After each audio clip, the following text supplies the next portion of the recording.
दुनिया में बहुत से लोग ऐसे हैं जिन्हें उनके जीवन में दैवीय शक्ति सहायता करती है। किसी को ज्यादा तो किसी को कम। कुछ तो ऐसे हैं जिनके माध्यम से ऊपरी या दैवीय शक्तियां अच्छा काम करवाती है।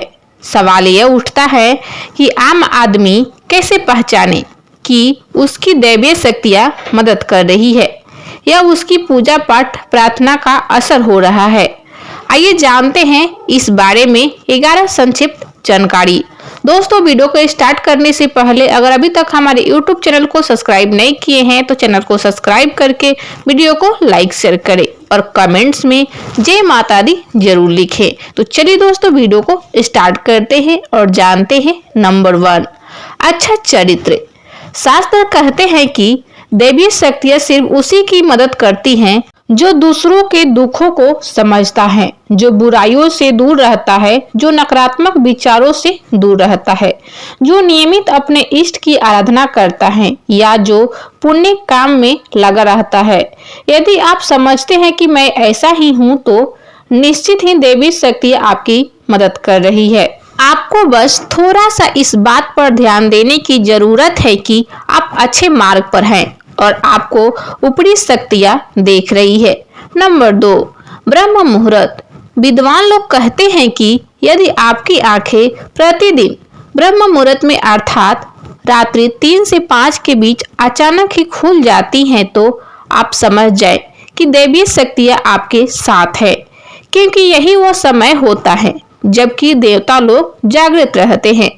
यदि आप अपने बचपन से लेकर जवानी तक इस समय के बीच उठते रहे हैं तो समझ जाए कि दैवीय शक्तियां आपके माध्यम से कुछ करवाना चाहती हैं या कि वे आपको एक अच्छी आत्मा समझकर यह संकेत दे रही है कि अब उठ जाओ, यह जीवन सोने के लिए नहीं है, आपको दुनिया में बहुत कुछ करना है। यह भी कहा जाता है कि सत्व गुण प्रधान लोग इस काल में स्वतः ही उठ जाते हैं।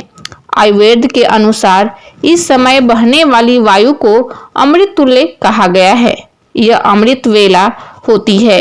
कहते हैं कि इस काल में दुनिया के मात्र 13% लोगों को ही नींद खुलती है। नंबर 3, सपने में देव दर्शन।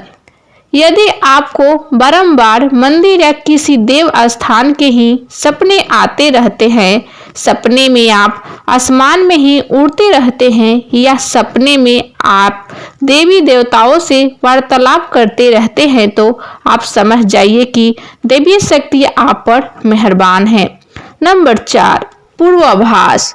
यदि आपको आने वाली घटनाओं का पहले से ही ज्ञान हो जाता है या आपको पूर्वाभास हो जाता है तो आप समझ जाए कि दैवीय शक्तियां की कृपा आप पर है।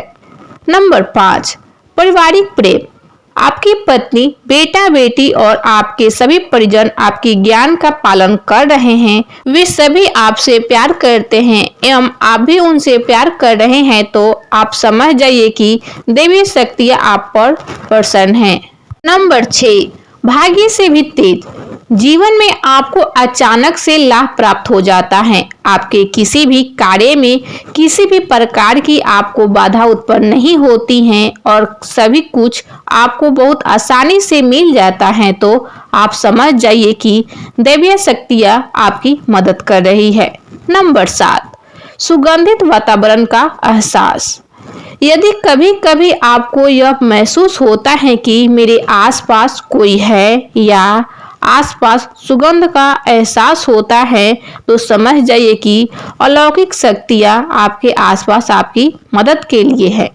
नंबर 8, सुहानी हवा। आप पूजा कर रहे हैं और यदि आपको लगे कि अचानक सुहानी हवा को झोंका या प्रकाश पुंज आ गया और शरीर में सिहरन दौड़ने लगे, ऐसा तो पहले कभी नहीं हुआ हो तो समझ जाइए कि देवी या देवता आप पर प्रसन्न है। नंबर 9, ठंडी हवा का घेरा। भूमि पर रहते हुए भी कभी कभी आपको यह एहसास हो कि मेरे आसपास बादल या ठंडी हवा का एक पुंज है जिसने मुझे घेरा हुआ है तो आप समझ जाइए कि अलौकिक या देवी शक्ति ने आपको घेर रखा है। ऐसा अक्सर बहुत ज्यादा पूजा पाठ करने वालों के साथ होता है। नंबर 10, रोशनी का पुंज। अचानक ही आपको तेज रोशनी का पुंज दिखाई दे जिसकी आप कल्पना भी नहीं कर सकते, या आपको अचानक ही कानों में मधुर संगीत सुनाई दे और आप आश्चर्य करें कि यहाँ आसपास तो कोई संगीत बज ही नहीं रहा, फिर भी वह कानों में सीटी बजन की तरह सुनाई दे, तो आप समझ जाइए कि आप देवी शक्ति के सानिध्य में हैं। ऐसा अक्सर उन लोगों के साथ होता है जो निरंतर ही अपने इष्ट देव का मंत्र जाप कर रहे होते हैं। नंबर 11, किसी की आवाज सुनाई देना। आप रात्रि में गहरी नींद में सो रहे हैं और आपको लगता है कि किसी ने मुझे आवाज दी और आप अचानक ही उठ जाते हैं, लेकिन फिर आपको आभास होता है कि यहाँ तो कोई नहीं है, लेकिन आवाज तो स्पष्ट थी। ऐसा आपके साथ कई बार हो जाता है, तो आप समझ जाएं कि आप पर किसी अलौकिक शक्ति की मेहरबानी है। ऐसे में आप हनुमान जी का ध्यान करें और धन्यवाद दें।